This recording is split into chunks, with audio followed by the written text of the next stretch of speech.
Good evening, Des Moines. Welcome to the Doc and Lefty program here on webcast1live.com in the plush, well-heated, well-ventilated from conservative fumes studios in the Skywalk in lovely salt-covered Des Moines. My name is Lefty, coming to you as always every Tuesday from 6:30 to 7:30. We're back, folks. We're back from the 2-week hiatus that we went on over the Christmas and New Year's holiday, and I'm here as always with my BMOC, Dr. J. Patrick Petrosh. Doc, how's it going? It's going great. I hope everybody had a great holiday season. Hope everybody's surviving here in the ice box. It was bad yesterday. Oh yeah, I got some information for people. You may not know this. Number one, it's warmer. There's a 50-degree difference between here and Moscow currently. Yeah, it's cold. It's colder here. It's colder here. 2, it's colder here than it is in Antarctica. And 3, it's colder here in Des Moines, Iowa, than it is on Mars. So, 1, I don't know how they're figuring out how cold it is on Mars, but I'm going to believe them. 2, it is awful out there. I blame the Canadians because apparently they have this vortex that's under control, and every once in a while when they get mad at us, they turn it loose and it makes us cold. It's the one piece of bargaining power the Canadians have left. That's right. We stopped trading beaver pelts with them back in the 1800s. But here's actually I would blame me, folks, for the cold weather, because my holiday travel consisted of me going to Minneapolis, then down to Northwest Iowa, then back to Des Moines in a big triangle that if you were to overlay my travel plans onto the vortex map that we saw on the Weather Channel the other day, matched it completely perfectly, 100%. So I swirled that up in that big triangle back down to Des Moines and brought the cold weather. Yep. Is that what happened? You just kept going faster and faster? I was trying to turn time back to 2006, and everybody liked Democrats is the thing. Nobody is like Democrats. Nobody likes them. They vote for them out of necessity. Although, it's because they're the party with no ideas, as opposed to the party with bad ideas. Exactly.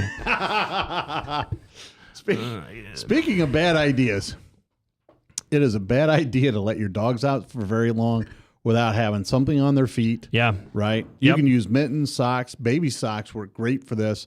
Make sure they're covered up. Don't let them outside any longer than a minute or two.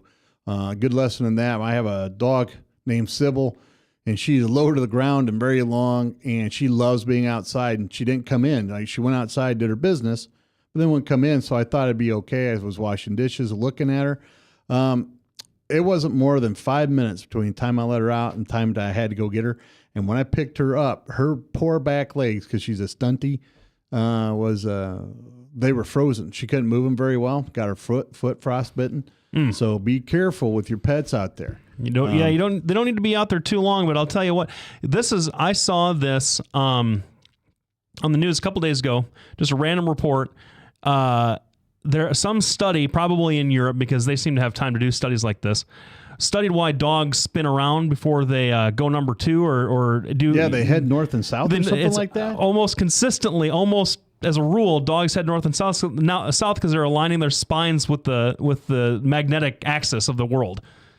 Well, but you see, then they would actually from here they'd be heading actually northwest. But that's what they do. That's northeast. It's almost like the correlation was so strong they were comfortable calling it causation. All right. I just think that's hilarious. That is hilarious. Because it just, that's why your dog infuriates you at 5 o'clock in the morning when you're trying to go to work, and he or she won't do his business or her business. Oh, wow. You heard it here first. Or you bet. 18th. I don't know. Well, let's start off with the bad news, and we're going to end with good news, because we're doing the opposite. Yeah, we're usually pretty bad. Well, you know us. It's going to be bad no matter what. It's because we're discussing politics, and there's nothing worse than that. We should probably knock it off. Well, then what were you going to talk about? I don't know. I mean, have you seen any movies? Well, no. Neither have I. All right, yeah, politics it is. Politics it is. Oh, here's another thing we need to point out. Frank grew a beard, so until he shaves it, we're going to call him Bearded Frank. All right? So Bearded Frank is doing a great job for us. He said he had a great holiday and a great Christmas and everything else, and he said plenty of prayers for his agnostic friend, the Lefty. That's good. That's good. Bad news. After the horrific fighting in Fallujah, where hundreds of Marines were casualties, horrific loss of life. One of I think it's the bloodiest battle ever in Iraq. Taliban has just retaken that town, and that's happened within the last few days. So the bottom line is, from my perspective, I'm going to lay the blame at the feet of the president, because number one, you don't ever tell anybody when you're withdrawing, and two, you make sure that the people you're turning it over to are well trained. And that's been part of the problem that America has had over there, is these people are not very willing to be trained.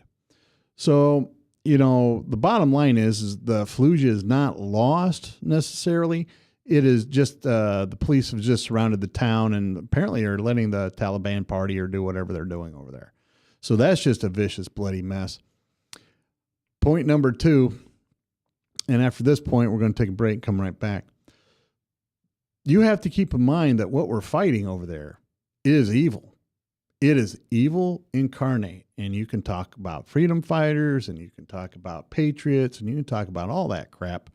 All I know is these people strap bombs to their kids and detonate them, just like the Viet Cong did to children in Vietnam.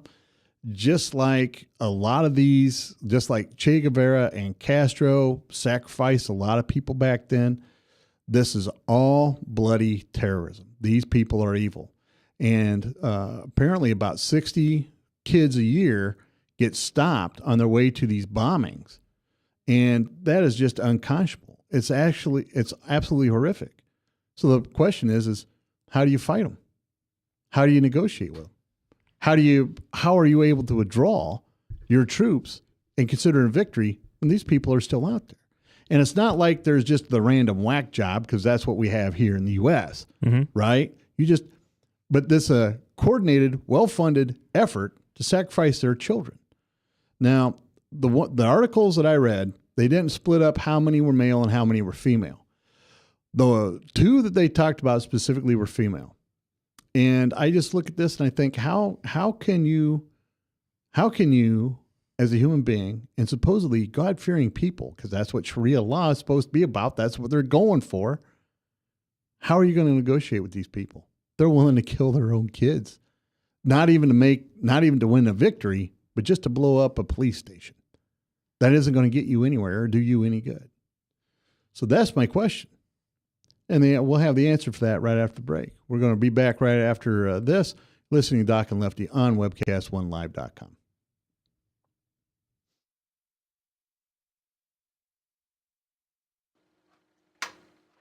Petrosian Associates, how can I help you? Petrosian Associates will provide you with a friendly, caring, and confidential place to find help for mental health concerns. We are ready for your call. Our doctor, Dr. J. Patrick Petrosh, provides a full range of psychiatric services for children, adolescents, and adults in a forthright and informative manner while maintaining a casual, comfortable, and relaxed atmosphere. All across America, there are countless numbers of people struggling with addiction and other life-controlling issues. Probably someone you know and love. There is a way out. There is hope. Transformations Treatment Center in Delray Beach, Florida, has a unique approach to substance abuse treatment. Call now and ask about our Guaranteed Success program or log on to transformationstreatment.com. Transformations. Change your life. Change your relationships. Transform your world.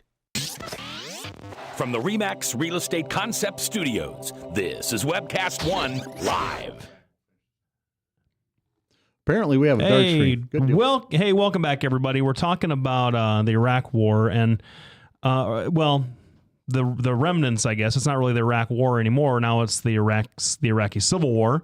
Like there's civil wars in Syria. Like there's a civil war bubbling up in Egypt. Like there's a civil war bubbling up. If you've heard anything, it hasn't broken out. It hasn't broken out into conflict yet, but Lebanon is restive again because of the new legislation passed, and the Christians are getting angry, and it just the entire region, honestly, except for Saudi Arabia and Iran, sitting across the Gulf from each other, looking at each other, is boiling, and they're kind of happy to let it play out and see if the Sunnis or the Shia win. That's my 2 cents in this. But I guess I would take issue with just about, everything that you say all the time, obviously. But this one, I mean, so it's Barack Obama's fault that he withdrew troops based on George Bush's timeline pursuant to popular polls and opinions that said the country was done, and that he got pilloried for when he said that he was maybe going to he was trying to renegotiate, and they said no. Hey, he got pilloried for. Let me phrase it this way. So Barack Obama got criticized by the Republicans when he was following George Bush's timeline, basically because they were saying, hey, you know what? He shouldn't take credit for ending the Iraq war because he's doing just what George Bush said he was going to do. And now he's going to get criticized for following George Bush's timeline from the other side of things, saying, well, if he had just showed some backbone and not continued another Bush policy, then Fallujah may not have been taken. Well, I don't think that anybody really believes that. I think you would have seen more American dead. You would have seen more billions spent defending this city, because the city gets taken and retaken all the time. We weren't able to hold it in 91. Saddam Hussein had never been able to really hold it without a severe crackdown constantly. And so it's a city that is contested all the time. So to say that, this administration dropped the ball on something after they'd already been out for 2 years. Yeah. Okay. Well, first of all. Okay. All right. First of all, let's go back. We'll go back. You can't take credit for what somebody else has already set up. That's issue one, period. You can't take credit for that. Number two, I never agreed with George Bush's timeline. If you look at history, particularly American history, you have to maintain troops in that area for a significant amount of time, and significant doesn't mean 10 years. Significant means 50. Look at Germany. All the way up until the 1960s, they had terrorist attacks, or what you could view as terrorist attacks. There's still neo-Nazis there. We still have troops there. Look at what happened in South Korea versus North Korea. Our troops don't do anything. Our troops are not they don't do anything in Germany. They sit on the base and collect a paycheck. The fact that they're not doing what they were doing in Iraq. I don't want to denigrate the people who were stationed in Germany, but they're not fighting the way they're fighting in Iraq and Germany. But right after the war, that's what they did. You had to, if you go back and you read all the attacks that happened in Germany, they went on for years and years. And if you read about the attacks that went on for a long time after the North-South Koreans got together, nobody in South Korea does anything either. But it's the fact that they have a presence there that helps stabilize the area. The fact, the knowledge that the Americans aren't going anywhere. Iraq and Afghanistan have no such security agreements at this time. Well, I take that back. Iraq has a security agreement with us where we maintain, I think it's a troop level of 50 or 80,000 men. I can't remember the exact number. They rejected they rejected the continuing presence because they wouldn't grant us immunity anymore. Their government made a decision. Our government made a decision. Our voters made a decision when they elected the ostensibly anti-war Barack Obama in 2008. I mean, if we're going to be a country with civilian control of the military, like we are, then they have to be responsive to those to the political pressure to a certain extent. And so when it comes out that maybe something that could have possibly been prevented in a prospective kind of we don't know sort of way, the blame is on the fighting. It's not on the president. Well, and you and I disagree on the part that who's responsible. If you're in charge of the military, and I understand your point that they have to respond to the public pressure, but the bottom line is there's public pressure and still is public pressure to get everybody out of South Korea and get everybody out of Germany. It's just one of these things that is now entrenched. The problem is... Well, South Korea is still an active war. Well, and that's true. Different than Germany. That's still an active one, but it's different than Germany. It is different than Germany. Germany and Japan, but they should come home. That's all I'm saying. And you and I probably agree on that. But the bottom line is, if you look at history, anytime the Americans have left, that country has fallen. Period. All right. You look at Vietnam. We left, they fell. They had already fallen. I mean, we didn't have a will. But the bottom line is American troops on the ground. American troops on the ground help secure and stabilize the existing government. All right, and that's just the way, foreign policy is. That's why you don't ever go into That's why you don't go into these situations without a lifetime, long-term commitment because, one, international law says you have to rebuild that country. And number two, everything that you've just spent on that is going to go down the tubes as soon as you leave. And that's part of the problem.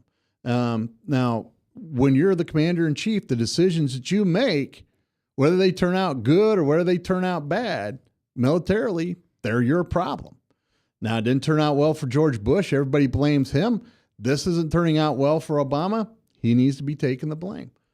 That's what I think. I don't think you're going to find a lot of people disagree. Meredith Frank certainly isn't disagreeing. I think that the only people that are blaming the president right now are John McCain and Lindsey Graham and some of those folks. I don't think that Rand Paul has much bad to say about the president's decision. I don't think Ted Cruz probably does.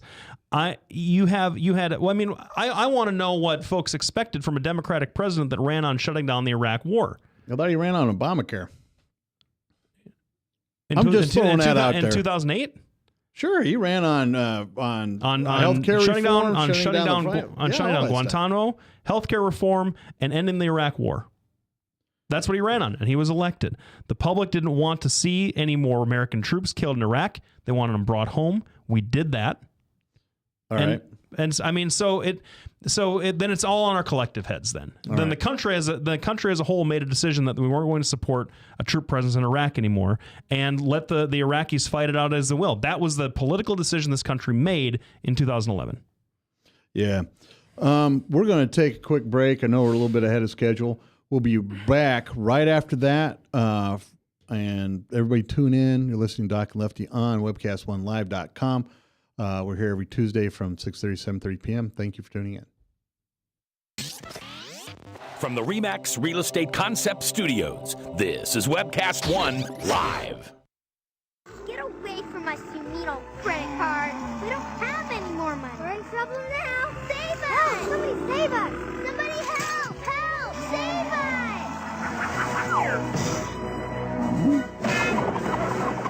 Hi, I'm Tom Coates from Consumer Credit of Des Moines. If your credit card's a little too animated, give us a call. Hooray! We're saved! Consumer Credit! You're our hero! If Tom Coates from Consumer Credit of America was your personal webmaster, Tom would filter out all bad debt emails. If Tom was your mailman, you'd never get any debt reduction junk mail. If Tom Coates was a lineman, he'd block any phone calls offering to reduce your credit card debt.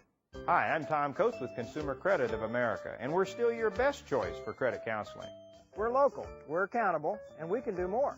You make the call when the time's right for you. When it comes to competition, there really is none for Consumer Credit of America. I'll do it. Hey, welcome back, everybody. This is Lefty with Doc and Lefty. Thanks for tuning in. And you know what? There's two ways that you know you're reaching people. One, when they send you messages that you're doing a great job, keep it up, love the show. And one, when they send you messages saying you're doing a crap job, we hate you, and we hope that you get canceled within a couple of days. Now, since this is a self-funded show for the most part, that's going to be getting canceled. We're not going anywhere. So that second consequence may not happen, but I understand over the break that I ruffled some feathers, that I made some people angry with a comment that I made about troops stationed in Germany.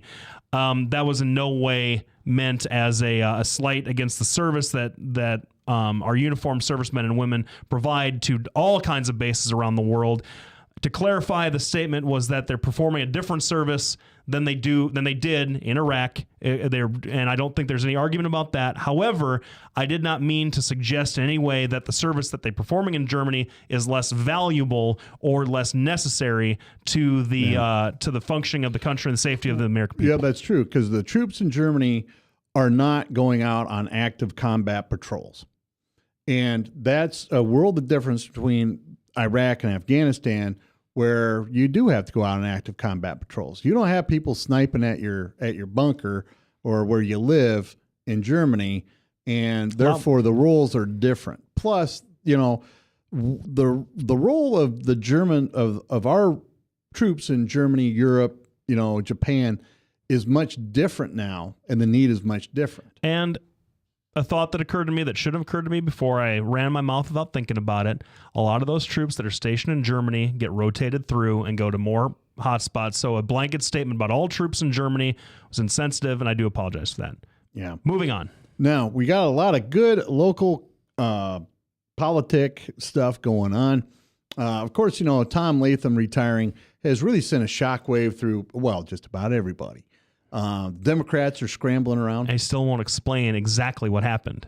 He did an Iowa press interview right after it happened. He was like, well, I'm just done with politics. Well, Tom, boy, 1995, buddy. Yes. It's interesting. It's interesting. Yes. But go ahead. Well, and again, I get back to my point. If this is what he was going to do, why didn't he step out of the way and let our friend of the show, Brad Zahn, have a shot at it, basically, because this is back before the gerrymandering took place, it was part of the Republican Incumbent Protection Program. Well, there's not really gerrymandering in Iowa, even though I do appreciate the olive branch out there. But Iowa's no one really has much bad to say about Iowa's how they draw their districts. Well, the gerrymandering process, compared to some states, is really pretty fair here in Iowa. Yep, it really is. And that, go figure, it's a nonpartisan board that selects it and makes it have to be proportional for all demographics and population. Amazing how that can happen. Interesting. So anyway, Tom Latham retired. We talked about that before. There's one of two scenarios. One, either somebody got him doing something and he's just like, I don't want to deal with it, which I don't think is all that likely. Or two, he's always been a pretty straight shooter. Or two, he's getting kicked upstairs somehow. Like he's going to take some big cushy job with somebody somewhere. Those are your two scenarios, right?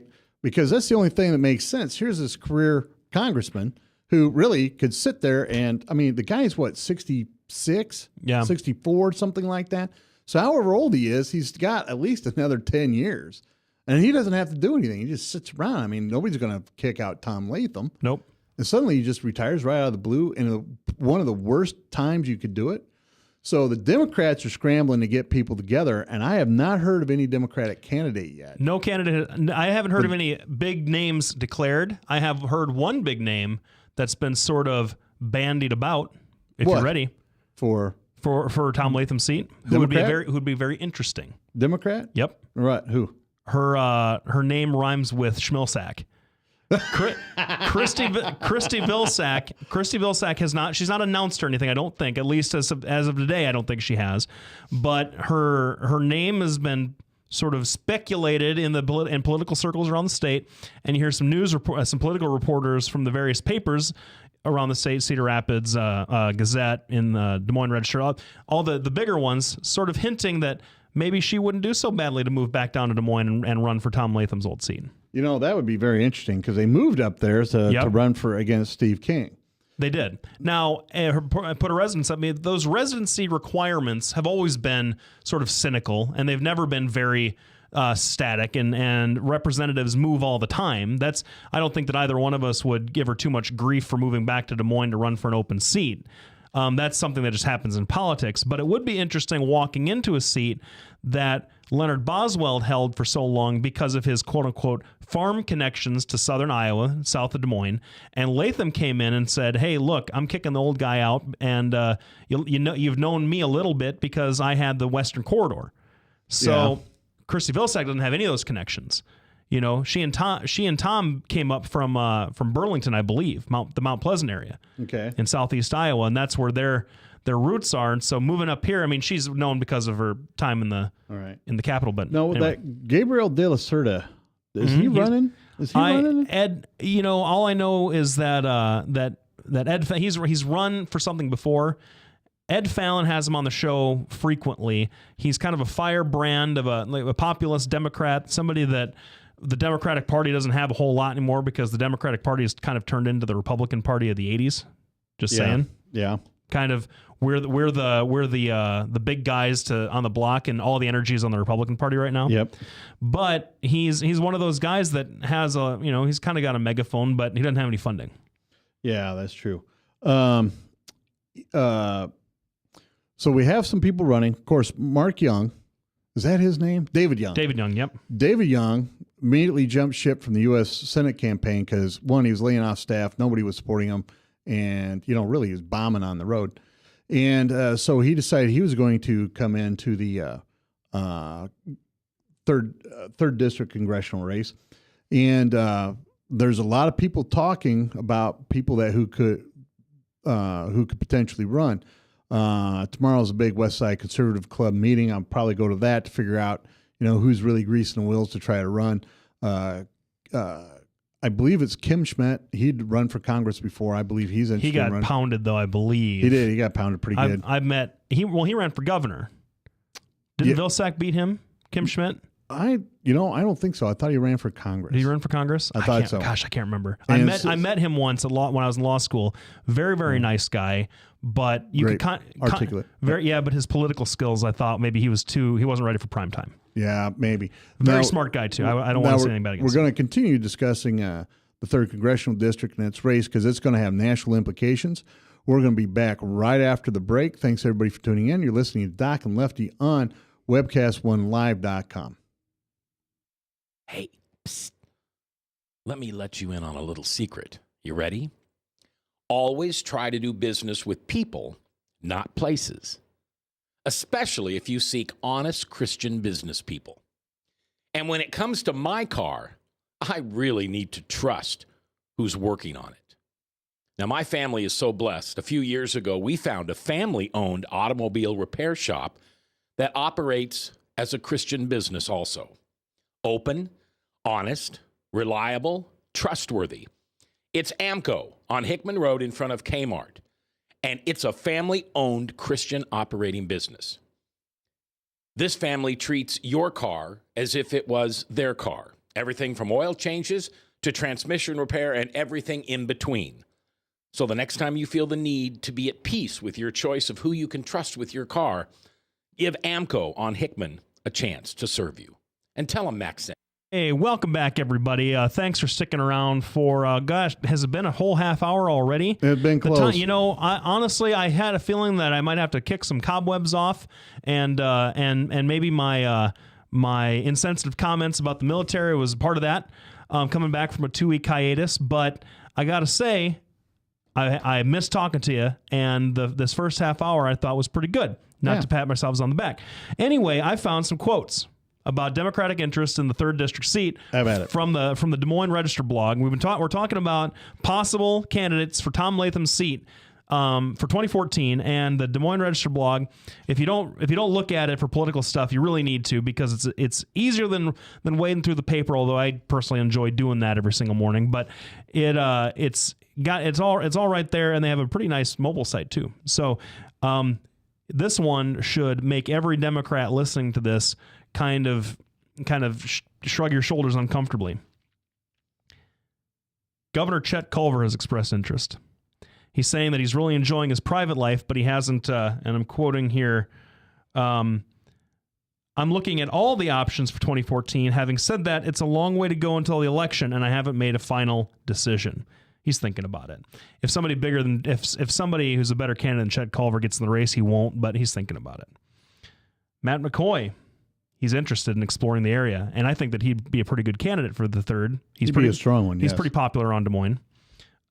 Michael Kiernan, he's the former Iowa Democratic Party chair and 2-term Des Moines City Councilman. He's got connections. He's got operatives putting feelers out. And Andy McGuire. Do you know Andy? No, I don't know. Dr. McGuire? No. Local physician. I don't know him personally. I thought that maybe you guys would run in the same circles. But then 2 confirmed candidates, Stacey Apple of Ackworth and Gabriel De La Cerda of Des Moines. So I don't know much about Stacey. You've met Stacey Apple a couple of times, haven't you? I have, and I've invited her to come on the show. She's been a little squirrely about it. Her big claim to fame is the texting law that has gained much derision across the nation. And she's touting that as something she accomplished, which is great. But the problem is, you need to have an electronics ban, because I can tell you, watching kids drive all the time.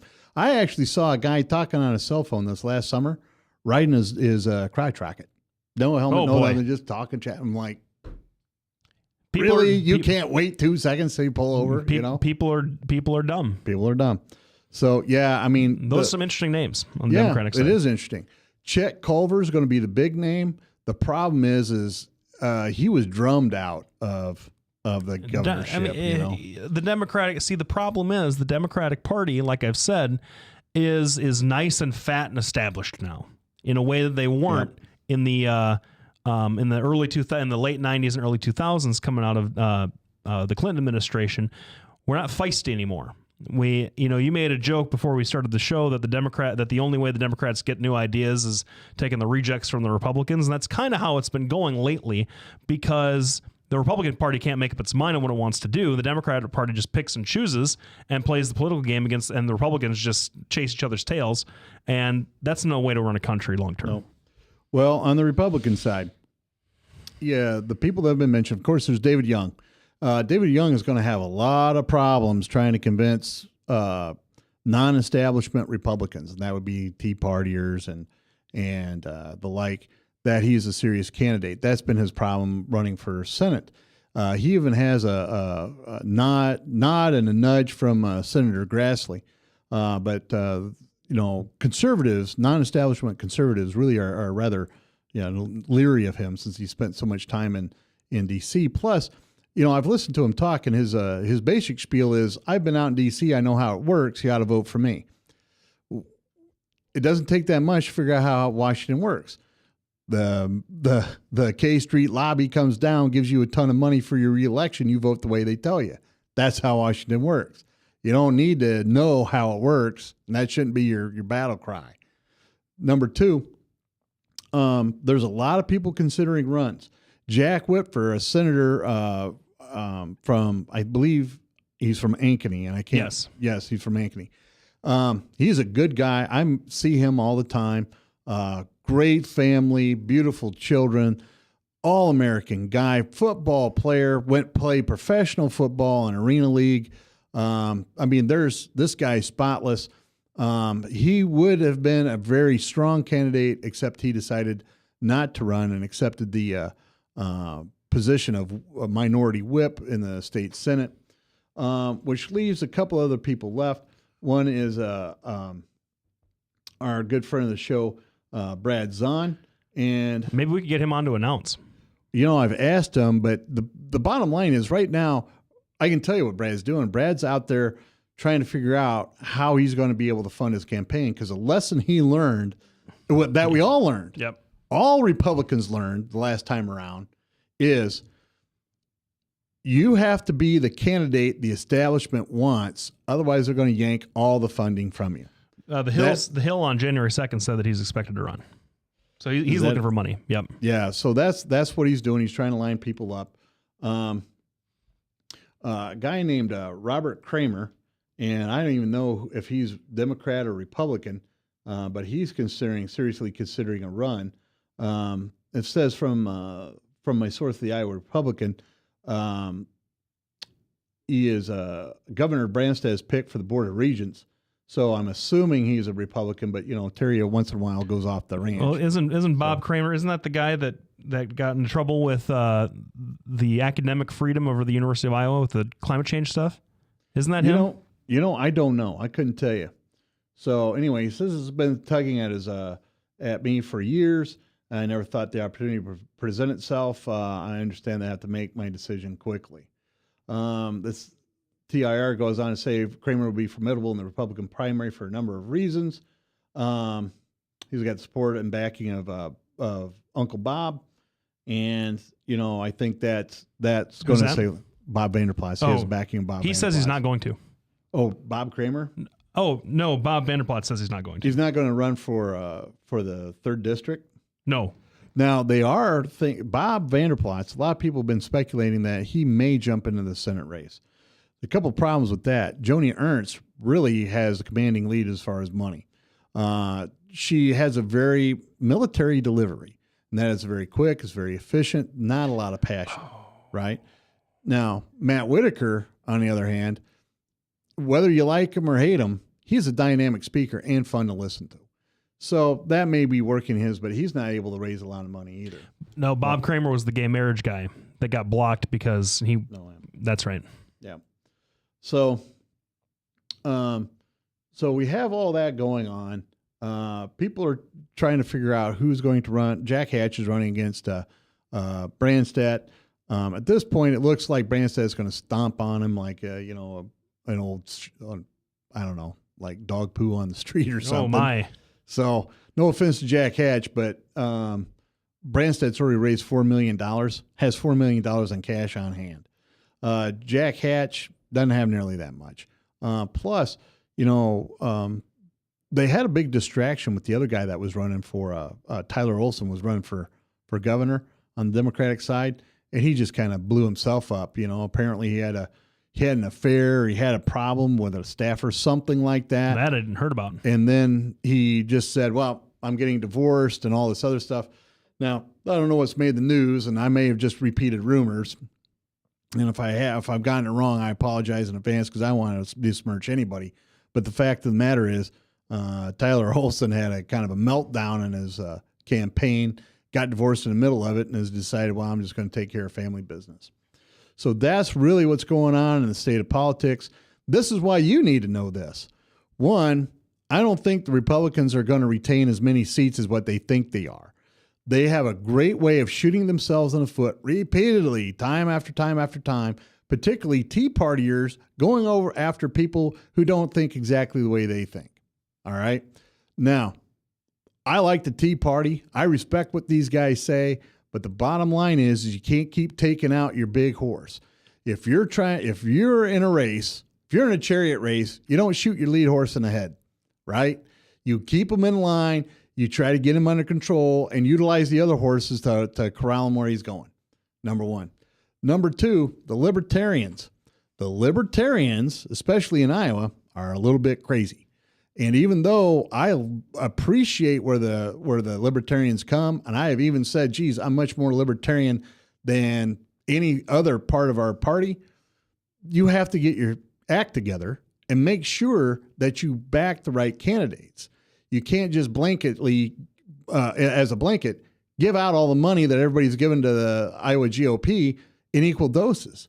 You have to pick the person who you think's got the best chance at winning, or more importantly, the seat that you need, and back that horse. That's what happened with Mike Brown and John Forbes. Yep. If Mike Brown had gotten the money that he had counted on from the Iowa GOP, I think maybe the results would have been the same, but at least he would have fought a closer fight, and there was a good chance, particularly in the middle of the summer, that Mike Brown could have beat him.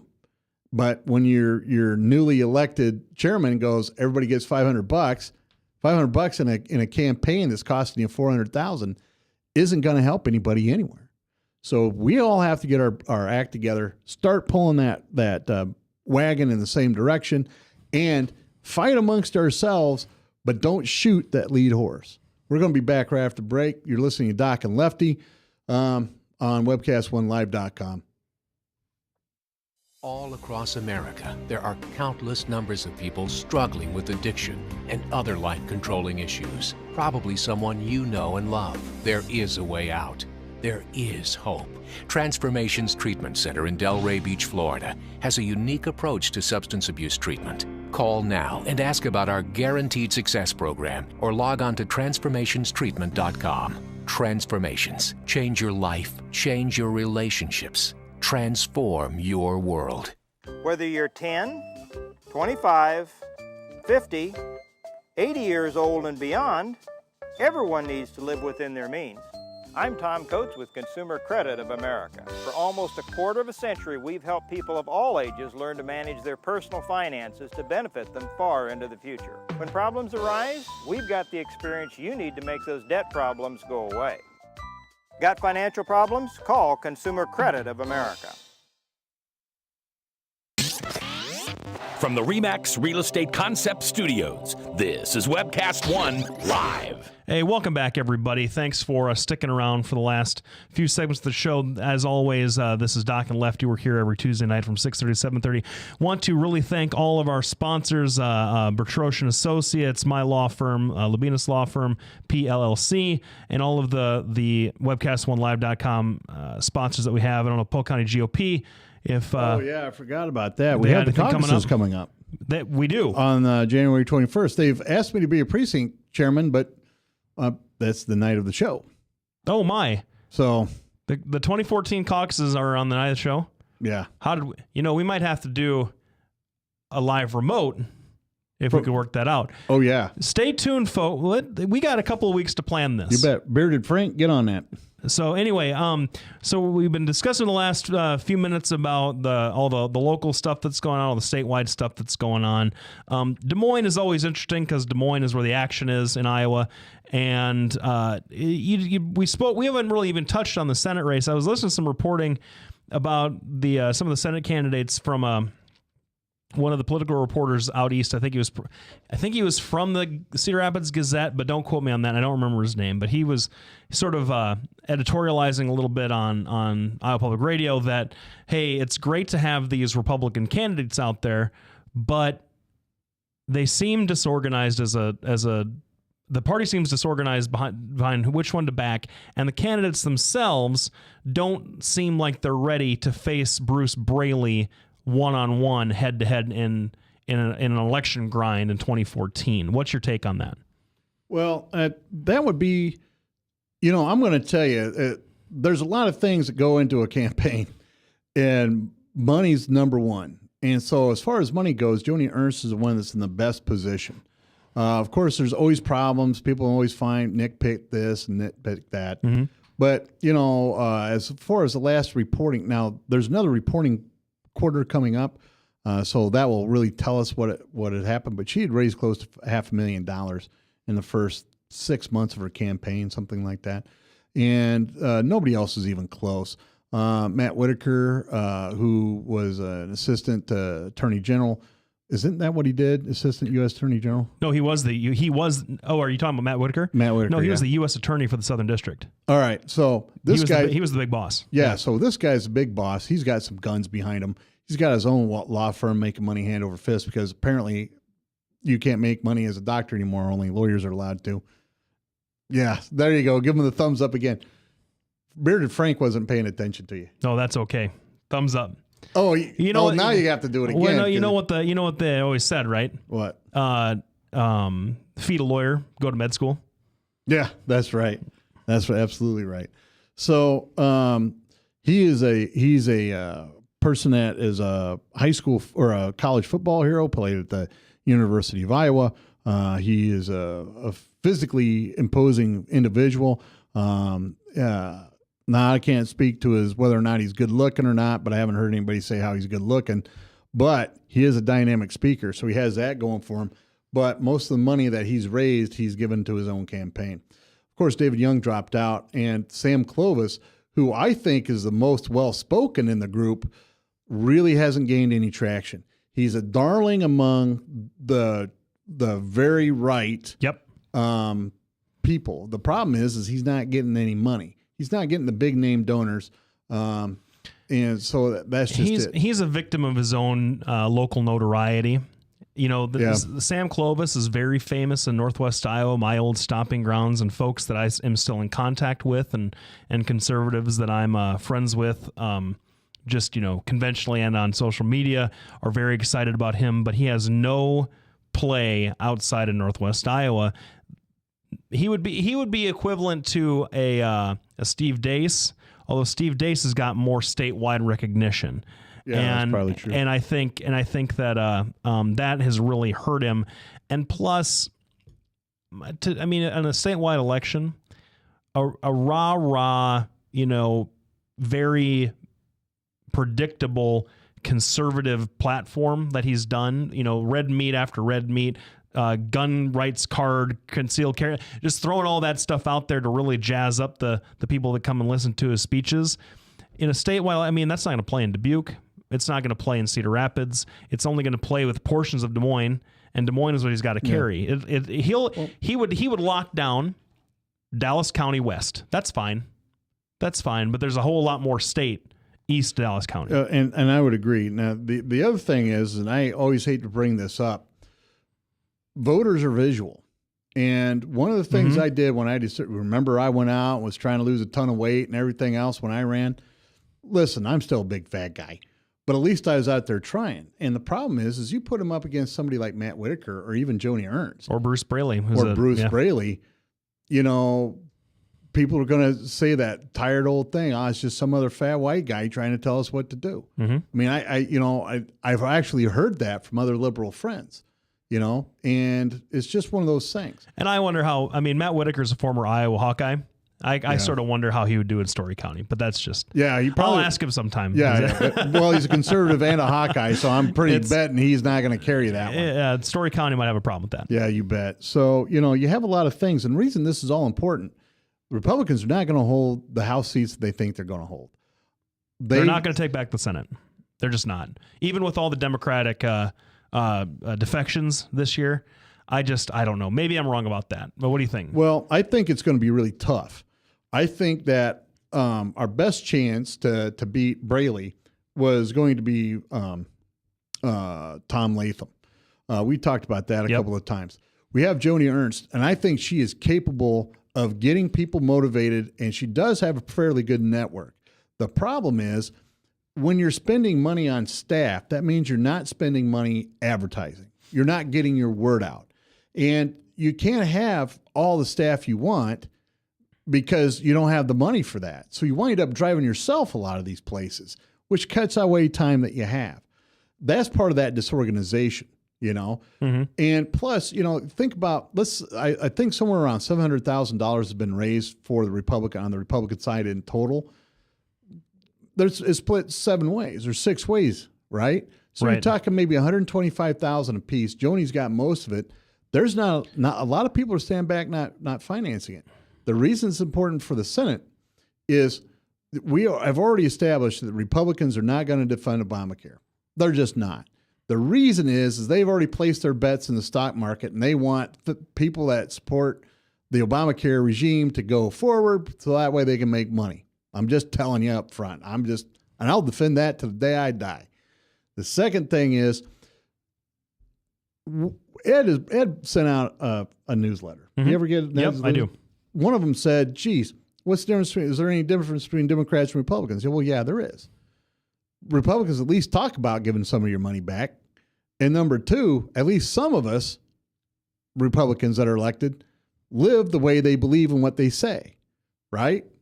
At least you get that. Now, I had a great deal of respect for Joe Lieberman. I actually have a great deal of respect for Joe Biden because Joe Biden's at least honest with where he's coming from. He is a stand-up guy, I think. He's not a millionaire.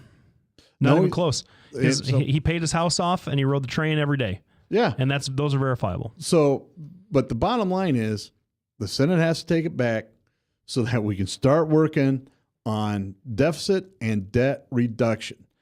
The thing is, Democrats always raise taxes. They always figure out a way to raise taxes. We've raised taxes enough. We have the largest tax increase in history. We now need to start cutting, and Democrats just historically don't do a lot when it comes to cutting unless their feet are held to the fire. I mean, we always talk about how great the Clinton years were. Well, Newt Gingrich held his feet to the fire and said, here's what we're passing. And that, in essence, is what happened. I mean, back when on welfare. I mean, he made the contract with America went all the way through that. The contract with America didn't do everything that it was supposed to do, and it worked damn good. It wasn't implemented. The contract with America wasn't implemented.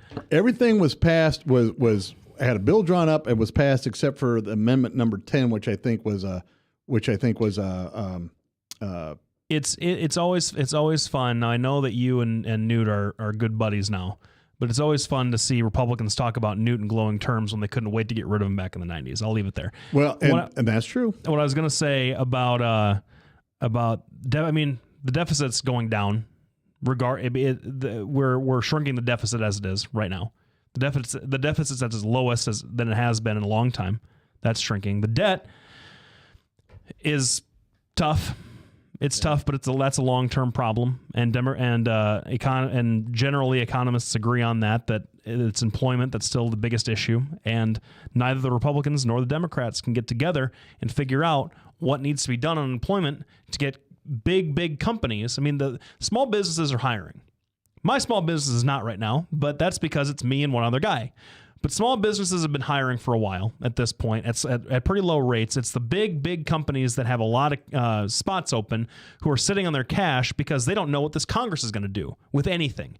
And that has less to do with whether Republicans' ideas are better or Democratic ideas are better. It's that the two sides won't talk to each other and they're being idiots.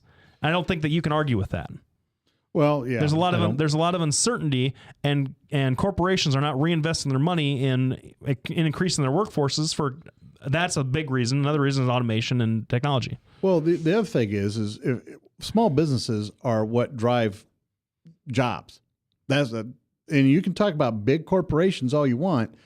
You could shut them all down. You could have let Chrysler and GM go belly up, and it still wouldn't have had the impact that all these businesses shutting down has had.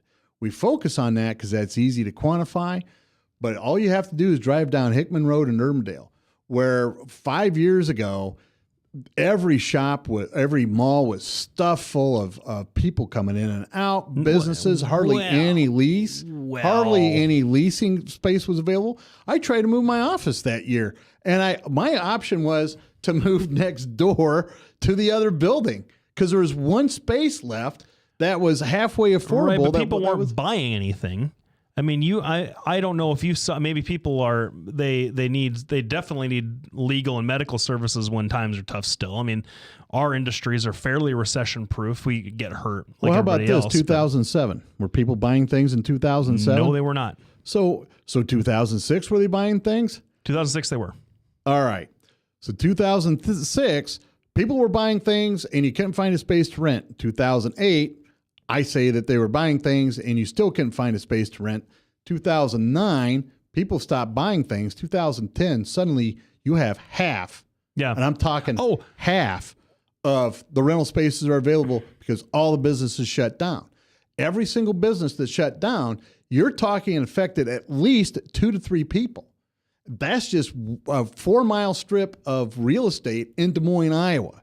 Imagine what's happened around the rest of the country, and we haven't had it nearly as bad as the rest of the country has had. Nope. No, Iowa's not. But that's a demand problem. Anytime a business can go under for several reasons, and it can be complicated, but the central problem that people cite for what happened in 07 to 2010 and actually continuing on into 2013 and 2014 is demand sunk.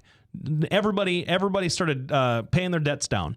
And that's the problem, is that, hey, you know what? All our money is going to go to the credit card because we've been running the credit card up too much, or trying to save our rear ends from our underwater house. And credit card companies don't make anything, folks. Ladies and gentlemen, credit card companies, they make bills. That's what they do. They give you money to purchase things, but when you stop purchasing things, they're not going to come in and build that car for you. And so when you talk about letting GM and Chrysler, I mean, Chrysler did go under, got bought by somebody else. When you talk about GM going under, that ripple effect it was terrifying. That means that your auto parts store, your suppliers to the plants, the repair shops, all of the dealerships that are attached to because that's the big problem with or not the big problem. That's the big octopus issue that happens with car manufacturers is that these dealers are linked to the car manufacturers. So the dealerships start going on. You saw GM plant or GM dealer after GM dealer and Chrysler dealer after when I drove that awful PT Cruiser for all those years, my dealership on Merle Hay, the only Chrysler dealership in the Des Moines area, closed. And I had to go to Stu Hansen out in Waukee because he was picking up all the Chryslers. But the Chrysler dealership closed. Yeah. And that's what happens. Well, the problem is this is a domino effect. Yep. You had a contraction of the economy. Blame whoever you want to blame. People started losing their jobs. People stopped going out to buy stuff. This thing continued to today. I can tell you the number one reason I don't hire people, taxes. Payroll taxes are outlandish. We now have another payroll tax in Obamacare. There's just too much. There isn't enough profit margin out there unless you just stick it to your employees. I will tell you, I could replace my employees now with people that would be glad to work for me for about a third of what I'm paying, or for 2/3 of what I'm paying my staff. I happen to have a good office. I happen to like my staff, but that's a decision that I had to make. I can't hire somebody else to meet all the new regulations from Obamacare. So the bottom line is neither side has come up with a definitive solution for it. The definitive solution is reduce taxes on your small business, and suddenly you'll kickstart everything right in the line. Everybody keeps talking about, Reagan sucked and everything else. So liberals do, that he wasn't that good. All you have to do is compare the numbers between Obama and Reagan. Just go right straight down the line. Yeah, things weren't rosy 5 years into Reagan, but they were a damn sight better, and people had a lot of hope for this. And I'm going to get in trouble with Mac again for swearing. Frank's just giving me the eye. Yeah, it happens. It happens sometimes. Here's somebody we forgot to mention. We need to mention him. Oh. Mark Jacobs. Remember Ed Bull and you and I even talked about Mark Jacobs running for Senate. How he had a great run out. My brother Joe just texted and said that Mark Jacobs is running ads all over the place over there. So all over eastern Iowa. Yeah. So maybe his strategy is, go where the strong people aren't. Because this is a statewide race. Yep. Unlike the congressional race, you can lose Polk County and still win everything else, right? I mean, you can lose Polk. That means you would have to pick up Lynn, Johnson, Dubuque, and Scott. I mean, you'd have to. In a statewide race, you would have to pick up all of the other big counties to supplement what you lose in Polk County. Well, and maybe that's his strategy, because I haven't seen a single commercial of his over here. Mm-mm. Well, I think if that's the case, and I'm glad that Joe texted you that. If that's the case, then what you could see is somebody trying to get out and define. And that means he's the only Republican candidate that's attempting to define his opponent on his opponent's own turf.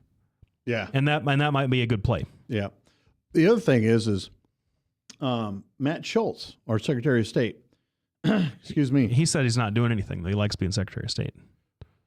I thought. Well, I was just reading on the Iowa Republican. Isn't that what you said?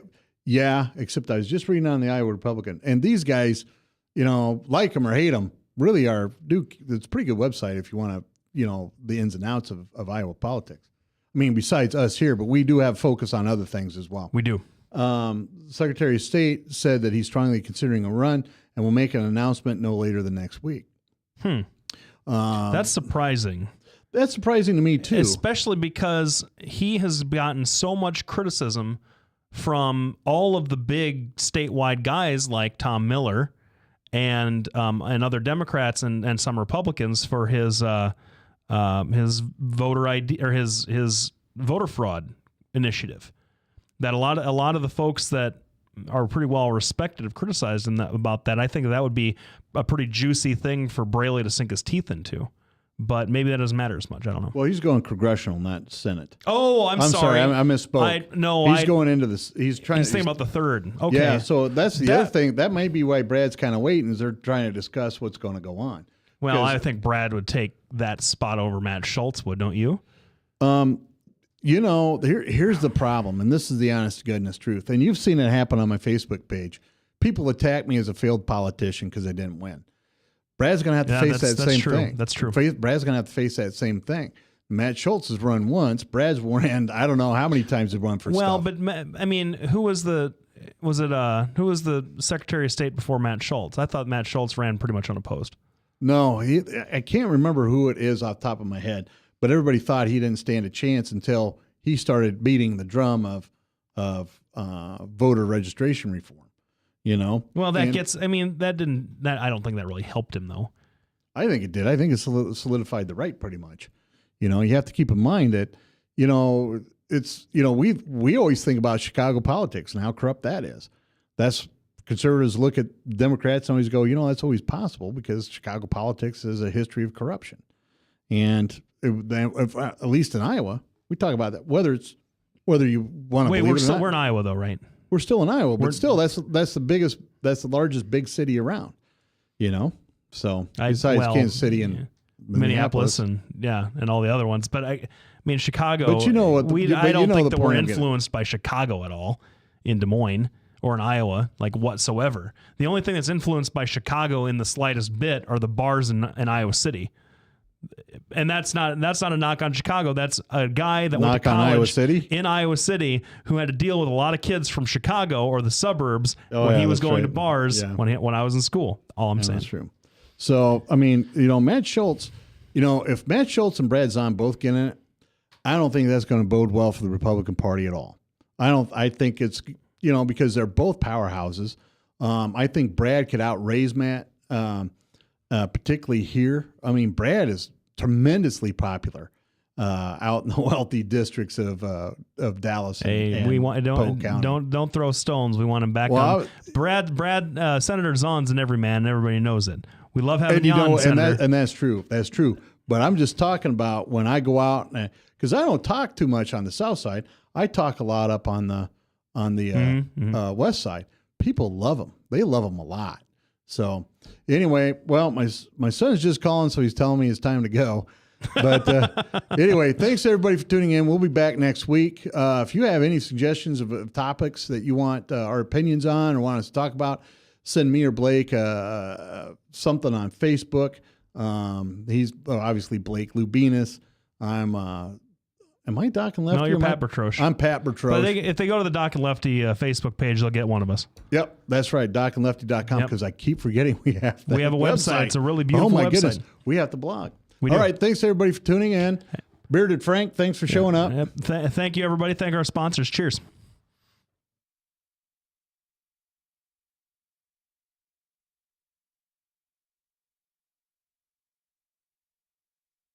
These guys, both of them. Love these guys. Get over here. Love both of them.